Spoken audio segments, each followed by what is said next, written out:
People are yearning for information, having the opportunity to encourage people and to educate people and inspire people. It's amazing to be able to say we'll carve out time to take care of ourselves. There's something for everyone. Christie Nix is an innovator and the co-founder of rRest, which is rapid reprogramming of emotional stress technique. She's also a Reiki master, a therapeutic yoga instructor, and a dog mom. Hi, Christie. Welcome to Health Gig. Thank you. It's good to be here. Trisha and I are so glad you could come on, and I'm sorry she's not here, but we so enjoyed meeting you on the phone the other day, and we're just excited to have this conversation. I'm so excited too. You guys had such great energy, and I've been loving your podcast. Like I said, I just was listening to the one about the dog trainer, and it was so good for the soul. It was one I didn't expect to listen to be on a Health Gig podcast, but why wouldn't it? Like, dogs are like the greatest little parts of our health and our life. So it was wonderful. Oh, well, thank you.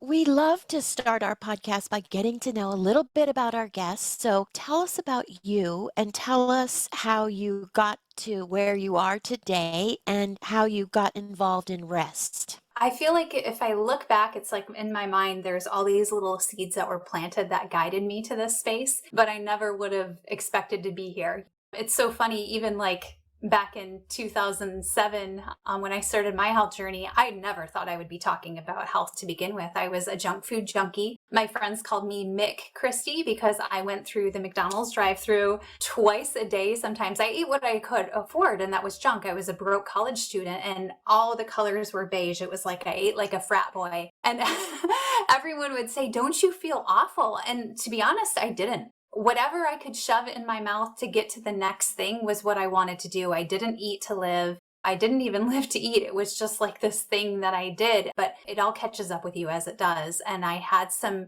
health concerns that showed up, but more importantly, I got this book. Somebody handed me this book called The China Study. And all of a sudden I had just gotten married, and like, I think sometimes when you just get married, there's this new pivot in your life, this new focus. Like, how do I want to live the rest of my life? And how can I live this long, happy, healthy life with my husband? And this book basically shouted the words at me like, you're putting yourself into the grave earlier than you realize by eating all the crap food that I was eating. So I went like cold turkey. Like chapter 1, I went vegan and started implementing as many plants as I could. And wow, what a difference I noticed with accelerating like my health and having more energy and vibrancy, and not realizing that all the stuff that I had been putting in my body was really actually making me feel lethargic and sick. So it was just this eye-opening experience. So I went on this whole platform of like wanting to help people take their health back. I lost my dad at a really young age due to reasons that could have been prevented. And I'll never forget this moment when I got the call that no one ever wants to get. And it was that my dad was dying because of reasons that could have been prevented. And, I flew from Washington to Michigan and, drove like a mad woman up to my parents' house and to see this man who used to jump out of airplanes and put fires out when he landed. And like, he was such a engaged and active individual, to see him not be able to hardly move. And it was because of the decisions he made. And I just remember putting my hands on the bed frame that he made with his bare hands and thinking, I have to help people have more time. And so I went on this huge rampage of trying to get people to just eat like more plants, thinking, because I look at it like there's a statistic that's just jumped out at me, Doro, and you've probably heard it, but it's 75% of all chronic disease can be prevented, right? And I always think that like if someone were to hand you a lottery ticket and say, Doro, you've got a 75% chance of winning the lottery, you would buy the ticket, right? Like those are some really good odds. But we're not doing that with our health. It took me in the space of like, people need to eat more plants. But what never impacted me, what never crossed my mind, was the role that stress plays in our health, in our well-being, in our energy, and how we impact people, how we affect people without even realizing it. It's like that podcast with Phyllis about the dogs that was just a couple episodes earlier on here, talking about really the energy running down the leash. And how much that plays a role. Like, stress is so pivotal. And I think, maybe it's 90% of all disease and sickness can be connected to stress alone. So it's like, if we're not managing our stress, yes, it's great to eat as many plants as possible, but what if we're not managing our stress? We're really doing ourselves a disservice. And I found my way to rest because I was doing everything I possibly could have been doing. I'm a therapeutic yoga teacher. I'm a Reiki master. I love having fun, and I love flooding my body with plants. And I was still having health issues. I still couldn't get past it, and I felt like this total fraud. So that's how I got introduced into rest with Dr. Cindy Scholes. Now I'm like, you guys, you got to manage your stress. Not only do you have to take good care of yourself, but it's important to manage your stress. So rest, you found rest and you did the program yourself? You did the therapy? Yes, I had one session. There's 3 co-founders for rest. It's myself, Dr. Cindy Scholes, who created rest, and Dr. Mitra Ray, who you've met. She's like my go-to. Like, Dr. Mitra Ray is not only such a good friend of mine, but she's a mentor. I've always looked up to her with talking about health and longevity and stuff. So she knew that I was doing everything I possibly could to take care of myself, yet I was still having these health issues. And she said to me, you know, a good coach always asks good questions, right? And she said, have you ever thought this could be emotional? And it just blew over my head. I just thought, how did I miss this? And I just was like, no, I was dumbfounded. She gave me the best prescription. She says, I want you to talk to Dr. Cindy Scholes. I got on Zoom with Dr. Cindy. I vented to her for about 10 minutes about how no matter what I did, I couldn't get past my health issues. I had lost my voice. I lost my voice for weeks on end every time I got a sinus infection. The two weren't related. We couldn't figure out what was going on, but nothing I did worked, even after having sinus surgery. I was really stressed about, I speak for a living, and I couldn't talk for weeks on end. So I talked to Dr. Cindy on Zoom. I told her what was going on, and she said, something happened to you, and it was traumatic in your childhood around the age of 3. And Doro, I was like, for a moment in my head, you know how you have these quick words come to your mind? Yeah. I kind of was like, that's crap. I had a great childhood. There was nothing that was traumatic. And then for this moment, it was like somebody turned this light switch on. And suddenly I remembered, which is rare. Most people don't remember this original event, but I remembered it. My dad came home after being called out as a fireman to a job. It was late at night. My mom must have been working late, and he bent down on his knees. I was 3 years old. He looked me in the eyes, and for the first time I had seen tears in his eyes. And he had to tell me that I was never going to see my friend Sarah again. And I didn't understand. I didn't understand what that meant, but I could feel the pain in him like a sponge, like I was just absorbing it, and there was nothing I could do. So what happened was, what he meant by saying I was never going to see Sarah again is that day my dad got called to the worst possible experience a 30-ish man could experience. And Sarah was standing outside by the bus. She was a couple years older than me. She had her Cabbage Patch doll in her hand, and it fell into the road, and she went to pick it up, and a truck ran over her. Oh. And she died in his arms. And it was And you were moment. 3. We often think, oh, well, they're too young to even have that be part of their lives. But in fact, it's what you call a small T or a big T. That's a big T. That's a big T. And you're so right. Like, we think kids won't remember it. Kids are resilient. They're not going to remember it. But the reality is their body remembers it. Their subconscious remembers it. And we keep moving on and acting, though we act from that without realizing it. Once you discovered that trauma in your life, were you able to unearth other traumas? And how does rest work? How do you get through it all? When I got on with Zoom with Cindy and to tell her what was going on, and she unpacked this moment for me about my dad and Sarah, Dr. Cindy is brilliant. She took all these different modalities. She's a neuroscientist. She understands the brain. She understands how trauma is stored, and she nerds out on every single healing modality you could imagine. So she put it all together and took me through an hour-long session. And my experience was profound. Now, I don't want to say that regular rest sessions aren't, but my soul needed this change so badly that I think I was ready for the biggest shift that I could experience. Other rest sessions may take a couple sessions. You'll feel little shifts as if you're pulling back an onion, but it was like we ripped right down into the center of that bad boy for me. After that one session, it was like she lifted a coat of armor off of not just my shoulders, my entire body. And I knew from that moment, I remember leaning in, I could have kissed her through Zoom because I felt a huge shift in myself. And I said, Dr. Cindy, you can't be the only person who knows how to do this. Because I knew from that moment on that there were so many hidden things that I had stuffed to survive, not intentionally, but I had stuffed, and it was now like I needed this for my soul. Just like people pay for a personal trainer every month to get them in the right space physically, I needed her to keep me into the space emotionally. And I knew that I was going to tell everyone about her. So how was I going to fit into her schedule? So I was Yeah. like, you have to teach me, like, what do I have to do? Do I have to be a PhD to do this? Is it talk therapy? What exactly is it? Have you ever tried to describe chocolate to someone and they've never tasted it? Right. It's kind of like that. So rest is 2 R's. Most people want to put like a rolling R on it. rRest. And, it's so scientific. It's rapid reprogramming of emotional stress technique. What it is it's not talk therapy. It takes talk therapy into account the first couple minutes you talk about the problem, but immediately after that, you allow the coach to go into your body and work with your subconscious and travel back in time to a moment where this original event was planted. Now, it's important to go to the original event, because if you go to maybe an event that was similar to it, like imagine, let's say, if we trace back to an original event, there's these roadmaps that are created, neural pathways created in our brain. And if we go to the same neural pathway, but we're like 3 years after that, we may not have gotten everything. We want to go back to the original event, pull it out by its roots, like gardening of the mind. And then when that space in your brain is open, when that new neural pathway gets to kind of erase itself and like create something new, this is when your brain is super hypnotizable.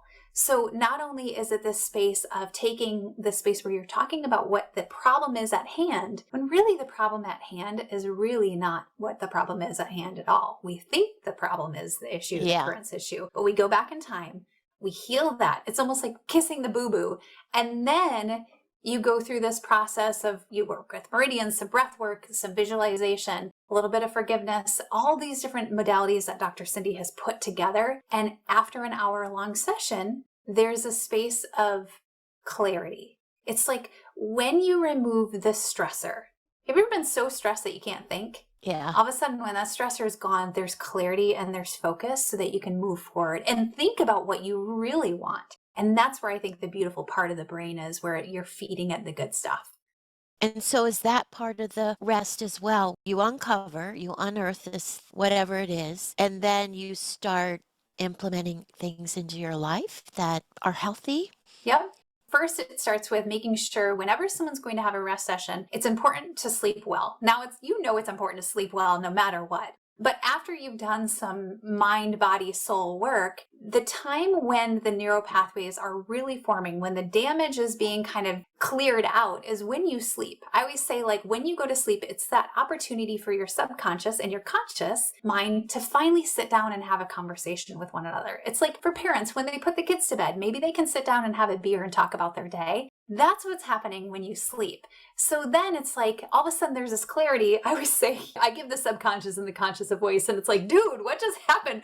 What did we do today? That was wild. We went back to this original event and somehow it's connected to our stress. Now, like, there's this huge open space of like, what do we want? And it's this moment to, like, before bed. I especially believe that before bed or immediately after a rest session, it's that moment to really think about, what do I really truly want? And how do I want to feel?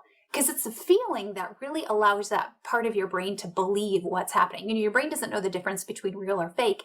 Feed it the stuff that's going to believe whatever it is that you truly want. So it takes maybe a minute or two, or if you want to go longer, you can journal about it. But I usually say, okay, now that we've cleared this moment, let's say you're someone who wants to go for, like, change your career. You're really unhappy with what you're doing and you want to change your career, but you didn't know exactly how to step out of that. After having a rest session, I would say, what does that look like? Who is that person? I would say, let's say it's like Doro 3.0. Who is Doro 3.0? What does she look like? How does she hold herself? How does she impact a room when she walks into it? Like, what does she look like when she's completely in the flow? And I just say, like, she is proof in your mind's eye. She is proof that you can do whatever it is that you want. You just have to remind your brain that that's the direction you want to go. Like, create a new navigation system. Like, you're putting in new points into your GPS. And when you sleep, that integration helps even more. by doing rest, you sort of unlock this whole new you, really, because you've addressed the traumas in your life and then you have this space to be who you want to be, is what I'm Yeah. hearing you say. When we were on the phone the other day, you talked about big T's and little T's. Can you talk a little bit about that?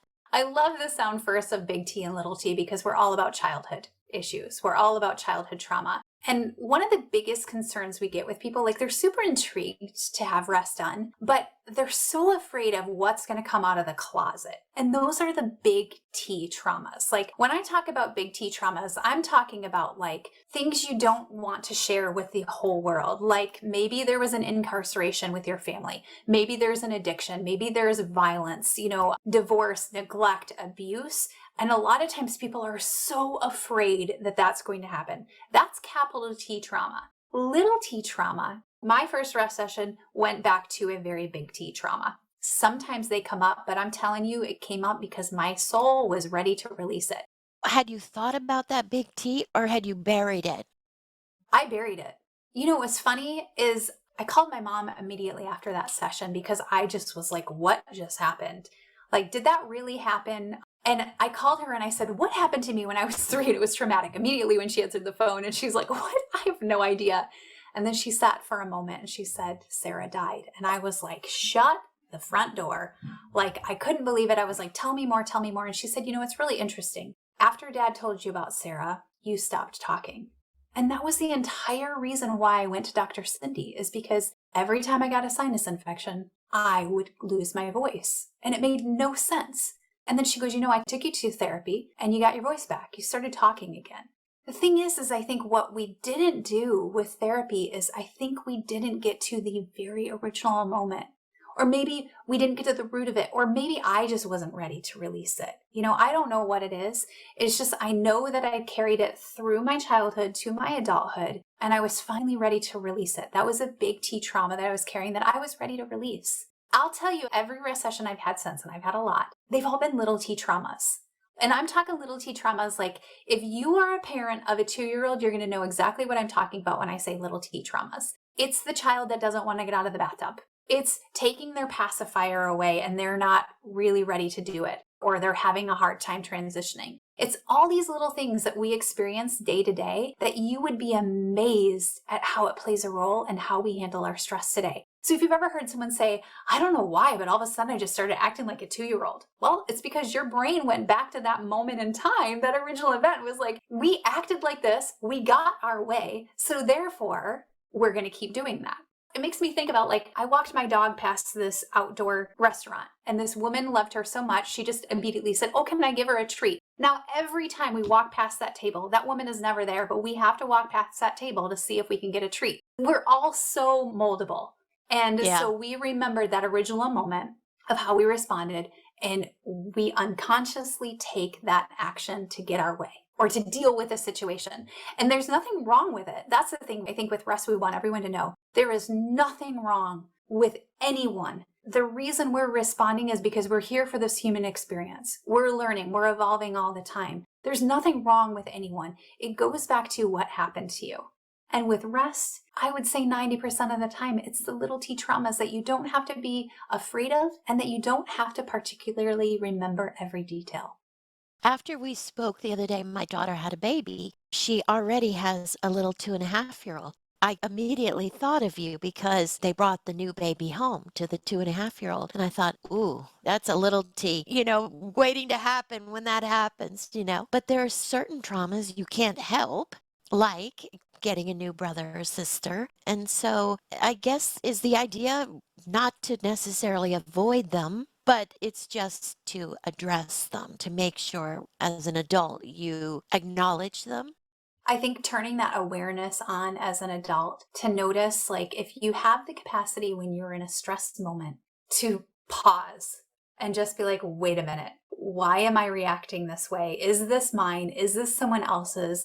And I think that maybe this has a connection to something that happened to me earlier? And what we get all the time is, especially our rest coaches that come in to get trained to learn this, they immediately think, oh my God, I'm the worst parent in the world. I brought my baby home and now my oldest is dealing with being a big brother. And that's not the case at all. The first 7 years of a child's life, they're the most moldable, hypnotizable people in the world. And if you have children in that age, this is the moment to really turn your awareness on, to guide them and to let them fall and skin their knee and trip over their shoelaces and do all the things, because at the same time, you are creating resiliency. It's not about putting them into a bubble. It's about seeing how you can serve them and let them become their little beings and know more about them. But in the end, know that there's no perfection. It's just this opportunity of walking the walk and seeing how you respond in stressful moments. And when you can notice it, it's a good space to start.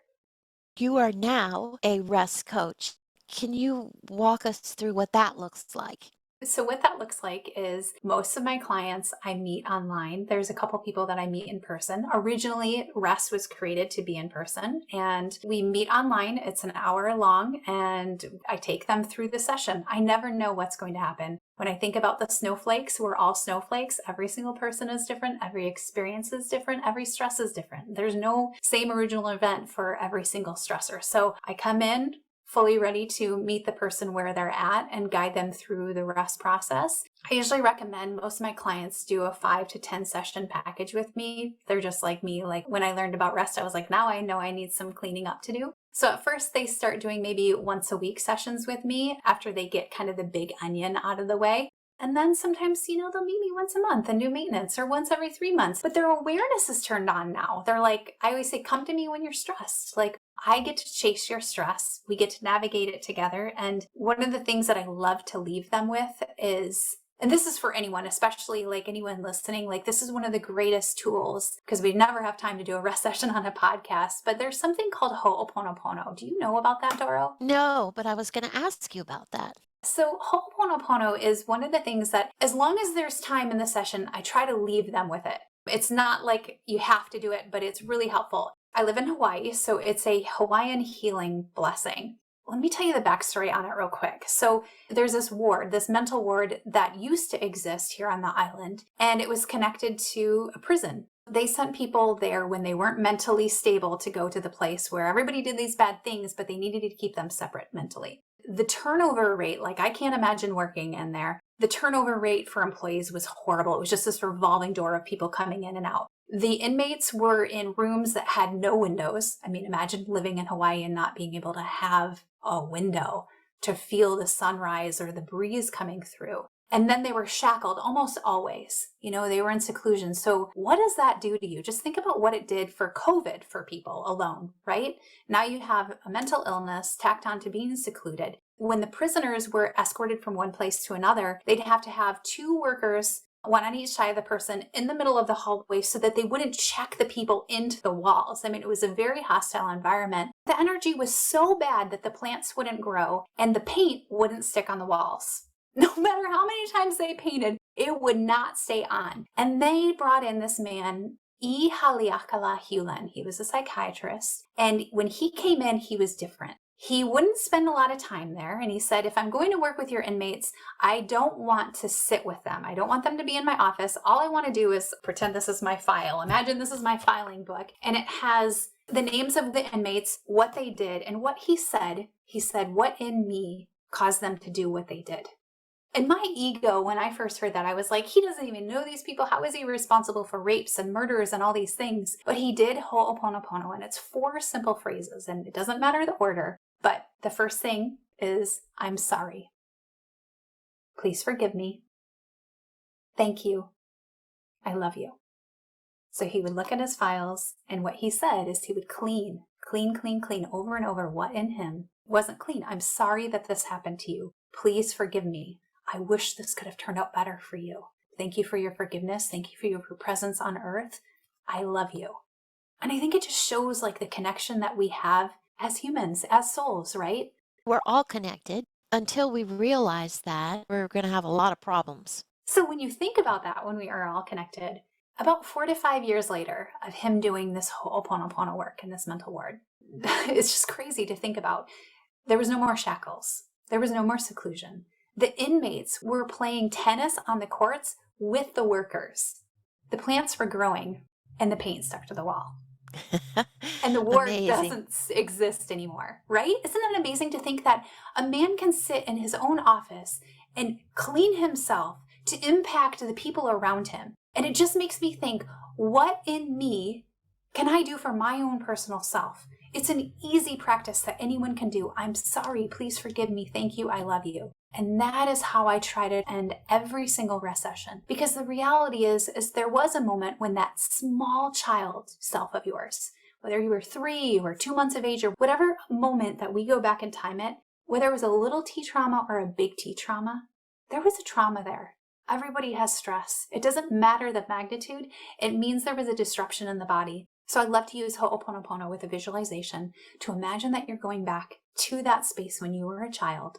I like to imagine that just for a moment, if you could think of a time when you were little and there was something that was hard for you, just imagine that you today get to go back and travel back into the space where this original event occurred. And you just get to, for a moment, from a bird's eye view perspective, maybe imagine that you're just looking into the room, leaning against the doorway, and watching everything unfold. You get to notice that little tiny self, what she looks like, what she's wearing. And then for a moment, I like to have the client imagine that all of a sudden that younger version of themselves sees you, who they are right now. And it's like you hit the pause button on the remote control and everything else freezes. And you get to walk up to this little one with a big smile and just pick them up and just give them this love and twirl them around and bring some fun and bring in what they needed in that moment that no one else knew. And you look down, bend down, look into their eyes, notice the color of their eyes, what their eyelashes look like, and you say the 4 simple words, I'm sorry, please forgive me, thank you, I love you. And it clears up so much. It makes such a big difference. So I love to end on a high note of a little T trauma to make it right so that my client can go in their future and look forward at what they want. And if there's time, I like to have them visualize taking that little version of themselves on this journey to their not so distant future, to the place where they've arrived and they want to be, where they get to witness Doro 3.0 and see her in all her glory. And it's just this beautiful visualization that, again, the brain doesn't know the difference between real or fake. So you get to make peace with your past and move forward with clarity and excitement in your future. Tell me this. Have you ever had anyone come in to see you and the trauma is too deep and too big and too overwhelming? And what do you do about that? I haven't come across it. There are times where something comes up where it is difficult for the client, but we make sure that our coaches are ready for that moment so that they can hold space to heal that moment. But there's not been a time where I've experienced it or where I've heard from any of my coaches that they haven't been able to walk through that. I think that when that moment comes up, you're ready to heal it. It comes up when needed. There's a woman who said, I lost my mom when I was younger. And she's like, I keep thinking that moment's going to come up. And it didn't for years. And finally, when it did, it was really that moment when her body, her mind was in alignment that said, let's release this now. So whatever you come forward with, your body is ready to release. As I was doing a little research on you, I noticed that you have gotten into astrology. Yes. So tell us about that and how that works into what you do. Up until, last February, I thought astrology was just a bunch of fun and hoopla. And then my mom got me a solar return reading, which basically kind of lets you get this vision of this energy of what the year is going to be like for you. And my gosh, if they didn't hit a nail on the head. And I thought, just like rest, when I had that one session, I was like, I need to know more. So of course I dove in with astrology, especially because what I found is that your astrology chart, it's the moment when you took your first breath and all the stars were aligned. It's as if someone went out of your hospital bed, looked up to the sky, took a snapshot, and that is like this blueprint of you. And you come with strengths that are just natural. You also come with challenges. You come with trauma. And when you learn how to read that chart, it's almost like it allows me to go deeper with my clients. It allows me to know them even better before they even come in for a rest session, because I can look and see at like the personality of them. And we can go deeper. When they start telling me about their traumas, I can look at their chart and be like, well, that lands on where your moon is placed in your chart. Because the moon is all about the emotions. It's this space of not everybody shares their deepest, darkest emotions with people. It's the stuff that comes up at night. So oftentimes I've been diving into the moon a lot lately. I just had a reading with a woman that I noticed where her moon placement was. Now, usually the sun represents the father, the moon represents the mother. But where the moon was placed, I noticed that it represented the father. And all I had to say to her was, I'm looking at the placements of where everything is. Can you tell me more about your relationship with your parents when you were younger? And she's a Scorpio, so Scorpios don't really like to give out too many details, although they like to go deep, but they're secretive. And she said, wow, I didn't expect to go there today, but let's do it. And we had this huge conversation and some healing that we could apply. In fact, we use Ho'oponopono for part of it.